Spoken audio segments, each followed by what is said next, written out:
Nakon što je ime E-klasa 1993. godine pa praktično bilo nalepljeno na restilizovanu verziju W124, bilo je jasno da prva E-klasa ikada mora biti poligon svega onog najboljeg što Mercedes može da ponudi, pa makar suprotno svakoj logici, taj automobil bio konkurencija i S-klasi. Za sve vas, braćo i sestre, koji ste u fazonu ja, srce 90. imamo nešto izuzetno. Mercedes W210. Dušane, u ovom primerku iz 1996. godine ispod haube primećemo jedan itekako omiljeni dizelaš. Da, u pitanju je motor OM 604, uveden u proizvodnju 1993. godine, naslednik čuvenog motora OM 601, koji je bio daleko napredniji, prvenstveno i tiši dizelaš, za razliku od prethodnih generacija dizel motora kod Mercedesa. Ima čelični blok i aluminijumsku glavu sa 16 ventila i hidropodizačima ventila, indirektno ubrizgavanje u pitanju sa pretkomorama i to je poslednja generacija dizel motora, znači preteča motora koji su sa direktnim ubrizgavanjem gorivo cilindre, koje je Mercedes uveo od juna meseca 1998. u proizvodnju u narednim modelima. Zapremina ovog motora je 2155 cm3, ima 95 konjskih snaga ili 70 kW, obrtni moment 150 N koji postiže od 3100 pa do nekih 4700 obrtaja u minuti.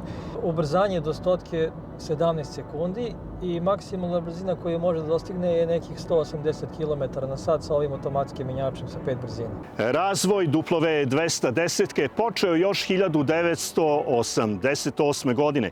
1993. godine na salonu automobila u Ženevi Mercedes predstavlja kupe koncept koji potpisuje Steve Matin pod budnim nadzorom legendarnog Bruna Saka. Veliki deo ideja i linija sa koncepta bio je prenet na serijski model, a u Mercedesu je bilo jasno da imaju dobitnu kombinaciju poslovne limuzine. Prema tome odlučili su da dizajn zaštite ne jednom nego dva puta.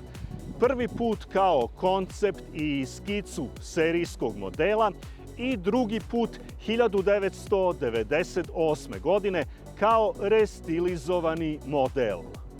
Da nabrojimo te nove tehnologije koje su obeležile 90. u E-klasi. Pa tada je krenula era izmena u proizvodnji automobila, išlo se napred sa tehnologijama. Konkretno u ovom modelu je krajem 96. što je ovaj model posjeduje uveden prvi 5G tronic menjač sa 5 brzina koji je elektronski kontrolisan, za razliku od prethodnih modela koji su imali menjač sa 4 brzine. Inače, ovo je karoserija 210, prvi model koji ima ksenon farove. Tada su krenuli sa infotainmentima, eksperimentišu da uvode tehnologiju i prilagođavaju automobile nekom modernom svetu koji dolazi. Ko kupi Mercedes, a ne kupi puno dodatne opreme, je vrlo siromašni gastarbajter, ali to ovde nije bio slučaj. Od dodatne opreme ovaj automobil posjeduje stakleni šiber, posjeduje podizače stakala na sve 4 vrata, posjeduje grejače retrovizora sa elektropodešavanjem. U naslovnu za ruku postoji kasetica koja se hladi kada radi klima uređaj, jako korisna stvar za letnje periode korišćenja automobila. Imamo ABS ASBC, postoji takođe i zimski režim vožnje za automatski menjač gde on kreće sa drugom brzinom, umekšano kreće po snegu i lošim klizanim uslovima vožnje. Ono što volim kod Mercedesa jeste da se stvari inženjerski teraju do savršenstva, bilo to neophodno ili ne. Ovaj automobil ima grejač tečnosti za brisanje vozačkog stakla. I recimo interesantna stvar je što su ventilator na hladnjaku rešili tako da su preko jednog ventilatora koji je pogonjen elektromotorom kaišnim prenosom povezali drugi ventilator, drugi propeler pa su pokrili čitavu površinu hladnjaka samo s jednim motorićem.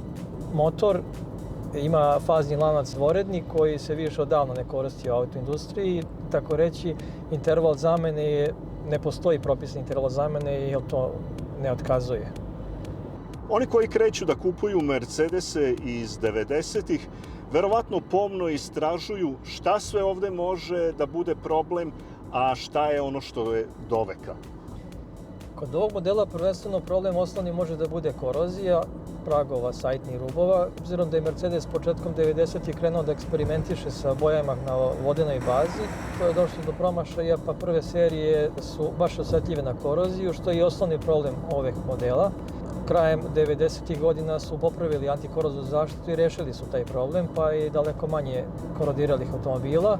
Konkretno kod ovog OMA 604 motora je problem pumpa visokog pritiska za ubrizgavanje Lukasova koja ima problem sa curenjem i otkazivanjem senzora, inače ostalo nema problema.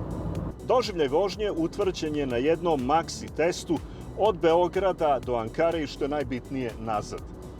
Pa da, pre 3 godine Mercedes i ja smo se uputili na put od 3000 km, Beograd-Ankara skoro 1500 km za 15 sati vožnje sa sve granicom i 2 zadržavanja za sipanje goriva, što je, morate priznati, fantastično vreme. Put, tako reći, nisam ni osjetio, jer posle 15 sati vožnje imao sam osjećaj kao da sam sedeo u jednoj fotelji u dnevnoj sobi i gledao jedan TV program.